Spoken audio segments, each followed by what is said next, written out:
Neda Balluku shpërthen kundër festivalit të RTS.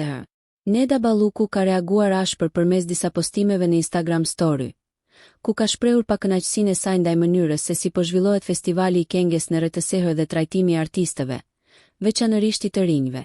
Ajo u shpreh se festivali prej vitesh ka humbur funksionin e tyre krijues, duke i quajtur ato 7 zëm prej vitesh, por pas një produkt të ri apo risi reale.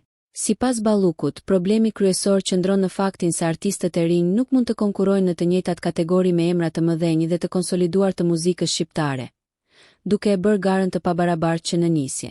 Nuk vlerësohen të rinjt siç duhet dhe sidomos nuk u jepet vlera që meritojnë artistëve të konfirmuar, shkruan ajo. Në një tjetër reagim, Neda ndalet edhe te argumenti shpesh i përdorur se konkurron kënga, duke kundërshtuar hapur këtë ide. Jo, nuk është argument konkurron kënga, kur këngët janë çdo vit më drama, thekson ajo. Balluku nuk kursen as ironin kur përmend rikthimin e Gales për herë të tretë brenda 3 viteve në festival, duke e cilësuar këtë si të tepërt, pavarësisht dashamirësisë që ka ndaj tij, dhe duke sqaruar se artistja nuk është nga Shkodra. Reagimi i Nedës ka ngjallur diskutime të shumta në rrjet, duke rihapur debatin mbi drejtimin artistik të festivaleve dhe nevojën për ndryshim real në skenën muzikore shqiptare.